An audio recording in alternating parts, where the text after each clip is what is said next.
Olá pessoal, tudo bem? Vamos retornar aí aos nossos estudos, falando um pouco da parte de ondas eletromagnéticas, e hoje nós vamos tratar um tema bastante interessante, cujos exercícios posteriormente trazem elementos muito legais para nós calcularmos, grandezas muito interessantes também para nós calcularmos. Tá? Tem exercícios dentro dessa área que são muito bons para o pessoal da engenharia, certo? Principalmente o pessoal da engenharia elétrica, claro, o pessoal da engenharia civil, o pessoal da física também estuda bastante isso, mas eu acho que essa é uma parte que no frigir da sua trajetória vai se encaminhar mais para a área da engenharia elétrica, certo? Bom, nós estamos tratando aí do transporte de energia, o vetor de Poynting, também pode ser chamado de vetor de Poynting, e eu já deixei aqui o quadro pronto para a gente poder agilizar aí o nosso vídeo, não ficar tão demorado, escrevendo tudo e explicando ao mesmo tempo. Então aqui a gente já vai mais ou menos mostrar para vocês o que nos interessa. Então o transporte de energia, o vetor de Poynting, representado pela letra S, com o vetorzinho, está associado a essa taxa de transporte de energia por unidade de área. Bom, o que é o transporte de energia por unidade de área? É a quantidade de energia que flui durante o intervalo de tempo numa determinada área, certo? Mas a gente lembra, por exemplo, que energia sobre tempo é potência. Então nós podemos dizer que esse vetor de Poynting corresponde à potência pela área.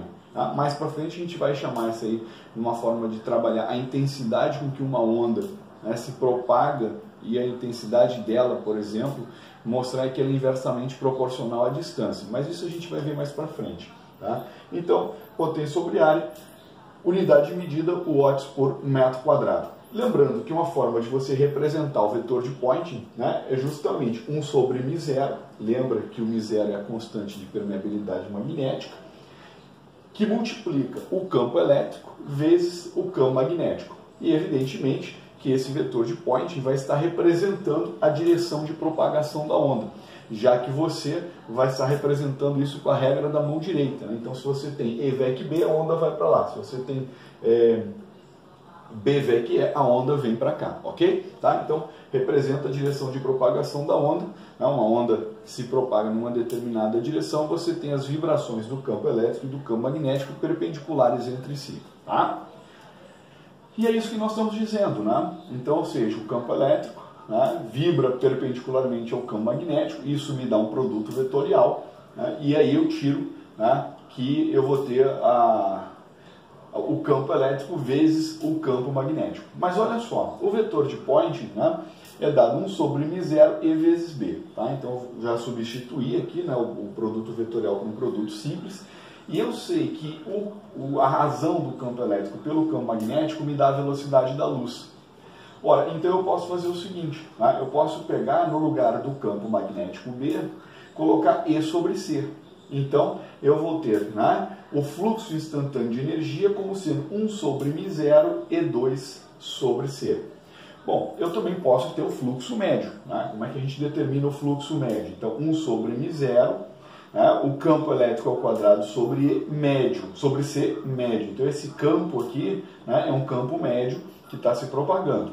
Bom, mas a gente já viu essa equação no vídeo anterior, Então repara, a intensidade 1 sobre μ0C, então eu tiro aqui o μ0C, e lembro, qual é a função do campo elétrico? Então, ou seja, é a amplitude do campo elétrico, EM ao quadrado, porque está ao quadrado, C no quadrado de kx menos ωt. Então esse é o valor que eu vou ter para o valor médio. Bom, existe uma equação, uma relação matemática que esse valor médio ele equivale a 1/2. Então eu vou ter que a intensidade vai ser 1 sobre C vezes μ0, que multiplica o valor médio quadrático do campo elétrico ao quadrado. Então eu posso dizer que esse valor médio quadrático do campo corresponde a essa amplitude do campo elétrico dividido pela raiz de 2. Tá? Bem, aí uma questão que sempre aparece é o seguinte, as pessoas quando tiram essa relação, E igual a B vezes C, E é igual a B vezes C, deve acreditar que o valor do campo elétrico deve ser muito elevado né, por causa do valor da velocidade da luz, que é 3 vezes 10 elevado a 8. Tá? Mas a gente sabe que a energia associada ao campo elétrico e ao campo magnético, ela é a mesma. Então, quando você faz o estudo da densidade de energia, a gente percebe que o valor é o mesmo. Quer ver? Então, a gente sabe, por exemplo, a densidade de energia do campo elétrico é dado por ε0 E2 sobre 2. Tá? Muito bem. Esse ε0 lembra que é a permissividade elétrica. Né? Isso aqui o pessoal viu lá em capacitores. Mas, a gente sabe que E igual a C vezes B. Então, o que eu vou ter? No lugar do E, eu vou colocar C vezes B ao quadrado. Então vai ficar, né, a densidade de energia, 1 meio de ε0, C vezes B ao quadrado. Mas eu vou ter o C ao quadrado. E no vídeo anterior, nós vimos que C ao quadrado é dado por 1 sobre μ0 ε0. Então vai ficar a densidade de energia do campo elétrico é 1 meio de ε0, 1 sobre μ0 ε0 vezes B ao quadrado. Então a densidade de energia, bom, nós vamos cortar, né, esse ε0 daqui com esse ε0 daqui, e nós vamos ter o quê? Que a densidade de energia corresponde a B2 sobre 2μ0. E essa densidade de energia do campo elétrico, representada com essa fórmula, corresponde à densidade de energia do campo magnético. Tá? Então, ou seja, no final da história, a gente, né, mostra que realmente essa densidade de energia do campo elétrico e essa densidade de energia do campo magnético realmente são iguais. Apesar de, erroneamente, algumas pessoas acreditarem que a do campo elétrico vai ser muito maior por causa do valor da velocidade da luz. Mas quando a gente abre as equações, a gente mostra que a densidade de energia do campo elétrico é igual à densidade de energia do campo magnético. Tá? Essa é a parte que envolve esse transporte de energia, né, de uma onda eletromagnética através do vetor de Poynting. Fizemos o estudo do fluxo médio e, com um bônus, né, mostramos que a energia associada ao campo elétrico e ao campo magnético ela é a mesma, né, apesar dessa equação tentar nos dizer que não. Mas chegamos a um resultado, né, na qual a densidade de energia do campo elétrico é igual à do campo magnético. Tá certo?